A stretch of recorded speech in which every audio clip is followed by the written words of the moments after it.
Hello students, ये हमारा SST का चैप्टर 2 सेकेंड पार्ट, ठीक है। तो एसएसटी हिस्ट्री एंड सिविक्स में हमने इन द लास्ट वीडियो पढ़ा था क्या, establishment of rule of east India company. East India company का हमारे इंडिया में स्थापना किस तरह से हुआ, इसके बारे में हम पढ़े थे। इंडिया इन 1765 में एक इंडिया किस तरह से था, और उसमें जो ईस्ट इंडिया कंपनी या जो भी ब्रिटिश कंपनियां थी वो किस तरह से स्थापित हुए, इसके बारे में हम पढ़ेंगे, ठीक है। तो लास्ट वीडियो में हमने देखा था वास्को डी गामा नाम के जो एक वैज्ञानिक कह सकते हैं जो थे, उन्होंने क्या किया था, 1498 में डिस्कवर किया था क्या, रास्ता, ठीक है, कंपनियों के स्थापना के लिए या फिर व्यापारी के लिए क्या सी रूट का खोज किया था या समुद्र मार्ग का खोज किया था। तो इसी तरह से कई सारे ऐसी कंपनियां, जैसे यहाँ पर ब्रिटिश कंपनी जो बहुत ही फेमस कंपनी है, ठीक है, तो इन्होंने क्या किया, हमारे इंडिया में जितने भी कच्चे माल हुआ करते थे उनका ट्रेड या व्यापार करना शुरू किया, ठीक है। क्योंकि जो यूरोपियन देश थे, तो यूरोपियन देश में क्या होता था कि वहाँ पर बहुत ही ज़्यादा नॉनवेज का यूज़ किया जाता था खाने में, और नॉनवेज में स्पाइस मसाला वगैरह का यूज़ बहुत ही ज़्यादा हुआ करता था। और उनके देशों में क्या है, मसाला नहीं उगाए जाते थे, जो इंडिया में बहुत अनेक प्रकार के औषधीय गुण वाले मसाले पाए जाते हैं जो बहुत ही स्वादिष्ट बनाते हैं हमारे भोजन को। तो इसी तरह से उसी के वजह से हमारे इंडिया में बहुत सारी ऐसी चीज़ें हुआ करते थे जो फॉरेन में नहीं पाए जाते थे। तो उसके वजह से हमारे यहाँ व्यापार बहुत ही ज़्यादा होने लगा, और यहाँ पर जितने भी ब्रिटिश, यूरोपियन वगैरह जितने भी कंपनियां हैं वो यहाँ स्थापित होने लगी। लेकिन किस तरह से और कब यहाँ ब्रिटिश कंपनियों का स्थापना हुआ, इसके बारे में हम देखेंगे, ठीक है।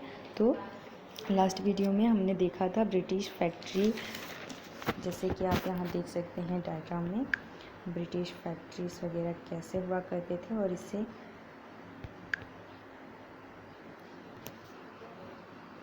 हमें क्या बेनिफिट हुई या क्या लॉस हुआ, वो सब हम इस चैप्टर में देखने वाले हैं। तो आज हम देखेंगे, in this period British industries were known as dwelling houses or cottages. The cottages are protected area where godowns, offices and workers of the company used to stay, and troops of soldiers were also kept here. तो यहाँ बोल रहा है कि इस समय क्या, इस समय बोले तो किस समय, जब भारत में ईस्ट इंडिया कंपनी का स्थापना हुआ उस समय, ठीक है। यहाँ क्या होता था, जितने भी उद्योग वगैरह हुआ करते थे तो उनको घरों की ज़रूरत होती है, ठीक है। तो उनके जो घर हुआ करते थे उसको क्या कहते, कोठी के रूप में जाना जाता था, या क्या उनके घरों को क्या कहा जाता था, कोठी कहा जाता है। जैसे कि यहाँ पर दिया है ड्वेलिंग हाउसेस और कोठीज़ को, हाँ, घर या कोठी के नाम से जाना जाता था, या संरक्षित क्षेत्र में इसे रखा जाता था, ठीक है। जहाँ पर क्या करते थे, कंपनी के ऑफिसर्स और उनके कर्मचारी क्या करते थे, वहाँ रहते थे। इसके साथ साथ उनके सैनिकों की टुकड़ियों को भी यहाँ पर रखा जाता था, ठीक, जो कंपनीज़ के जितने भी कामकाज हैं उनको देखते थे या उनका संरक्षण करते थे, उनकी देखभाल करते थे, ठीक है। देन हम देखते हैं Madras, which is situated in eastern coast of South India, was main trading center of British. Pondicherry, which is also very near Madras, was trading center of French. Both these centers were under the rule of Nawab of Karnataka state.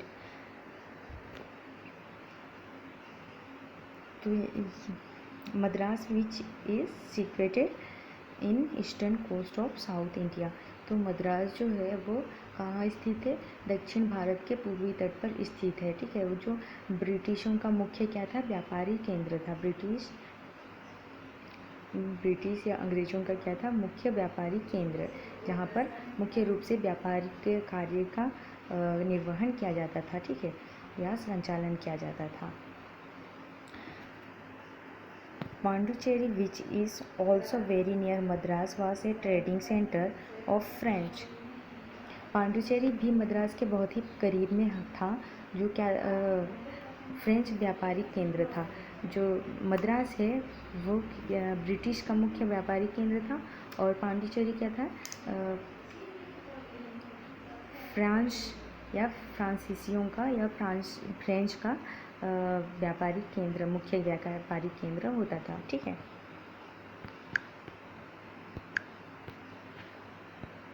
As both the countries wanted to earn high profit through trading, तो ये दोनों कंपनियां बहुत ही ज़्यादा पैसे कमाने की कोशिश कर रही थी, बहुत ही ज़्यादा पैसा कमाना चाहते थे, किससे, व्यापारी के द्वारा। ठीक है।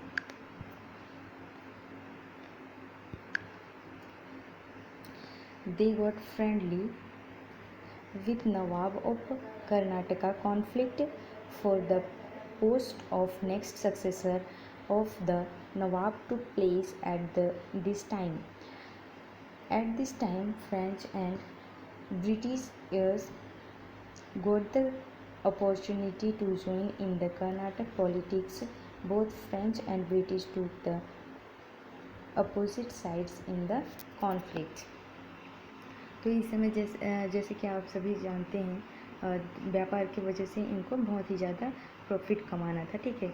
ये दोनों केंद्र क्या है, कर्नाटक राज्य के नवाब के शासन में थे, और जब ये दोनों जैसे मद्रास और पांडिचेरी जब ये व्यापारिक केंद्र के रूप में थे, उस समय क्या था, नवाब कौन थे, कर्नाटक राज्य के जो नवाब थे वो इन दोनों को संचालित करते थे।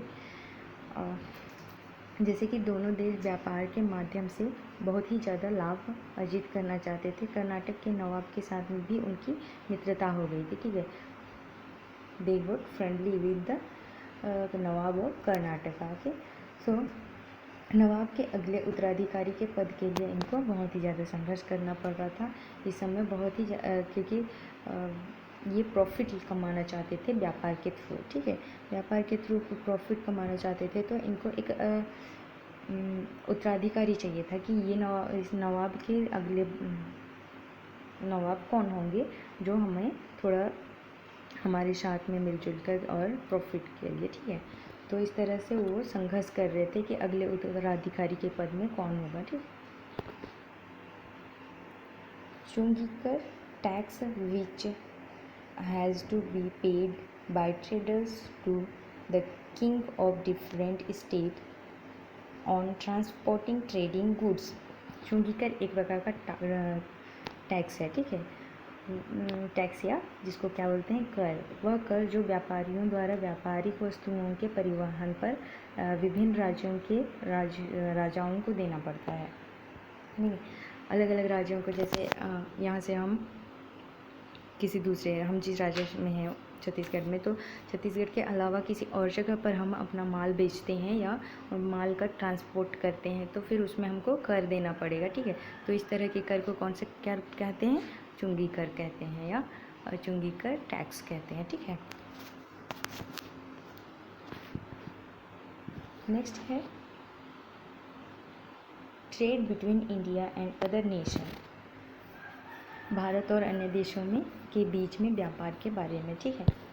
देन यहाँ हम देखेंगे on those days Bengal was also a free and wealthy state, and Bihar and Odisha were under that state.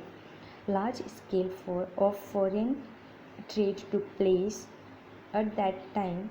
In this period, agricultural trade, growth of industries, and high revenue income took place along Dhaka, Patna, and Murshidabad, which were the main trading centers. तो यहाँ बोल रहे हैं, यहाँ पर जब भारत और अन्य देशों के बीच में व्यापार हुआ करता था, तब उन दिनों में बंगाल भी एक स्वतंत्र और बहुत ही ज़्यादा रिच राज्य हुआ करता था, जिसके अंतर्गत कौन कौन से आते थे, यहाँ बोला है उड़ीसा और बिहार उसके अंडर में आते थे। ठीक है। कौन से राज्य के अंदर में, तो बंगाल के अंदर में आते थे। ठीक है। Large scale of foreign trade took place at that time. उस समय बड़े पैमाने में विदेशी व्यापार हुआ करता था। ठीक, this period agricultural trade, growth of industries and high revenue income to place along Dhaka, Patna and Murshidabad, which were the main trading centers.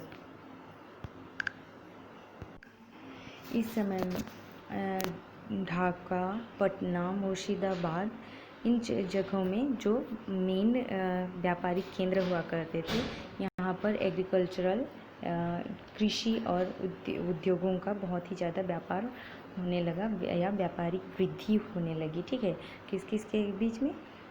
Dhaka, Patna और मुर्शिदाबाद जो क्या थे?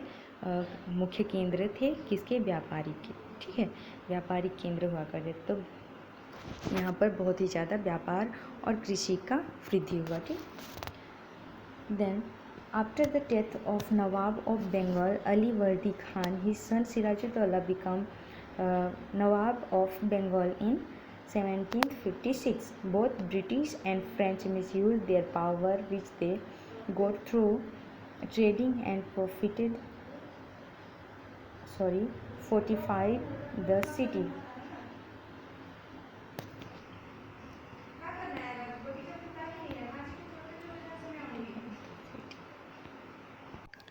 Death of nawab of Bengal Ali Vardi Khan.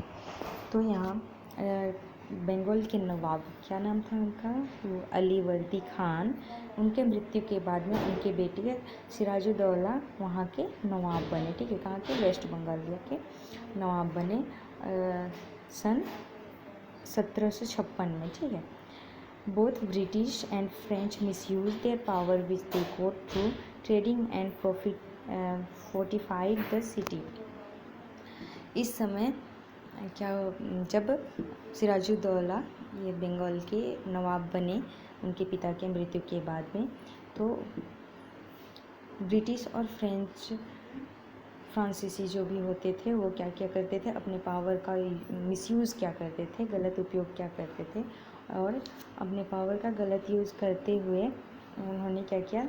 City या शहर का वृद्धि करने या उन शहर को मजबूत करने का काम करते थे। ठीक है, और वो पावर जो उन्हें व्यापार के द्वारा ही मिला था, उस पावर का मिसयूज़ करते थे। ठीक है, Sirajuddaulah try to stop them, but Britishers through their diplomacy involve the commander of the troop of the nawab of Bengal Mir Jafar and defeated Sirajuddaulah in 23rd June in the Battle of Plassey. तो सिराजुद्दौला जो बंगाल के नवाब थे, उन्होंने इन सारे कामों को मतलब जो भी मिसयूज़ हुआ करता था या जो भी उनके द्वारा गलत कार्य किए जाते थे और गलत तरीके से शहर की वृद्धि करने की कोशिश क्या करते थे, उनको रोकने के लिए सिराजुद्दौला बहुत ही कोशिश किया। लेकिन ब्रिटिशर्स क्या किए? ब्रिटिशों ने क्या, उनके जो टुकड़ी हुआ करते हैं ना, सैनिक जिसको बोलते हैं, बहुत सारे सैनिकों की टुकड़ियां होती हैं, उनके सेनापति को अपने ही ग्रुप में इन्वॉल्व कर लिया और उस तरह से उनको इन्वॉल्व करने के बाद में बंगाल के मीर जाफर और सिराजुद्दौला के बीच में प्लासी का युद्ध हुआ। कब? 23 जून इन बैटल ऑफ प्लासी के समय में उनके बीच में भी लड़ाई हो गया। ठीक है, उनके अंग्रेज़ों की नाराज़गी के कारण। ठीक है,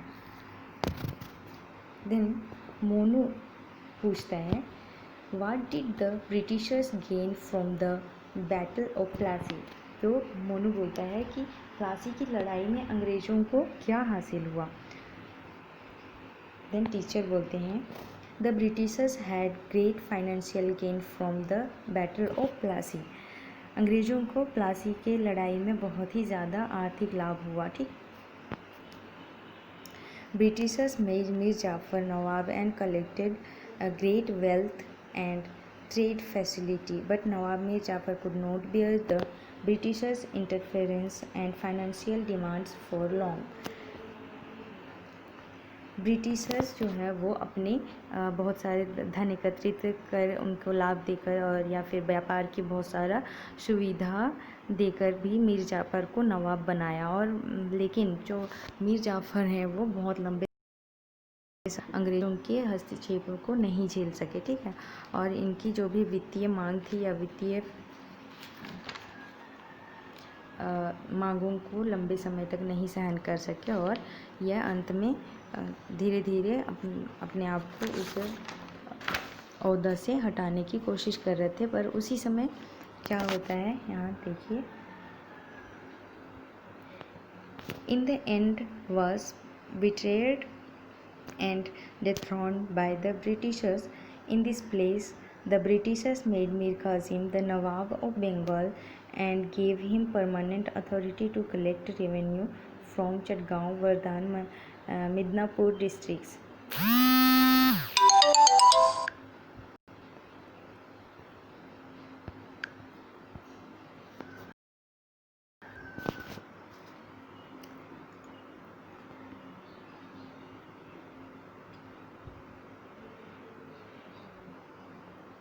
Sorry. So, in the end he was betrayed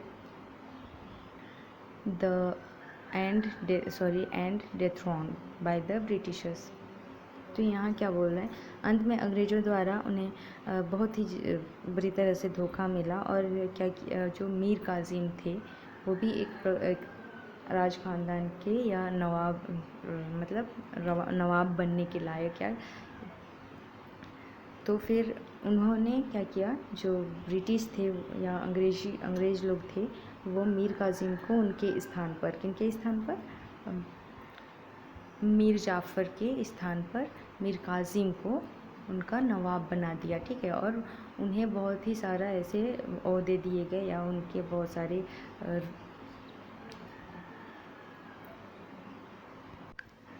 अधिकार उन्हें दिया गया और उन्हें कहा गया कि जितने भी उनके अधिकार क्षेत्र में आते हैं, जैसे चटगांव, वर्धान और मिदनापुर जिलों के से राजस्व एकत्र करने और स्थायी अधिकार दे दिया गया, ठीक है। कि मीर काजिम को उनके जगह पर नवाब बना करके फिर उनके जगह में जितने भी काम हुआ करते थे उनसे उनका अधिकार दिया गया और उनसे कर वसूलने का काम या फिर बहुत सारे ऐसे चीज़ जो भी राज्य चलाने में जितने भी चीज़ों की जो आवश्यकता होती है उन सारे कामों के अधिकार किसको मिल गया, मीर काजिम को, ठीक है। बड़ी मात्रा में उन्होंने उनसे पैसे की डिमांड की, ठीक है। और उनको मिला भी बहुत सारा पैसा, लेकिन मीर काजिम जो है वो बहुत लंबे समय तक उनके साथ में काम नहीं कर सके, ठीक है।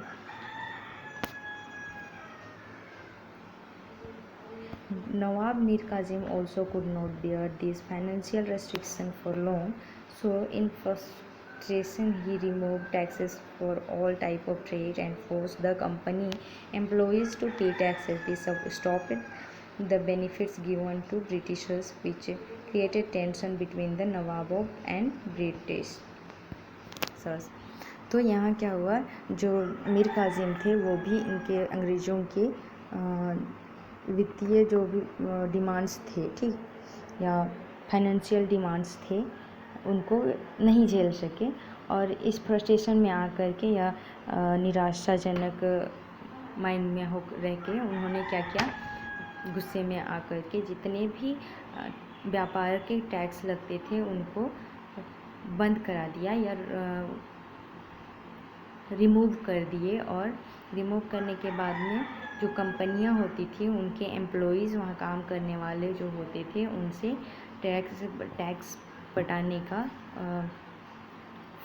पटाने के लिए फोर्स करने लगे।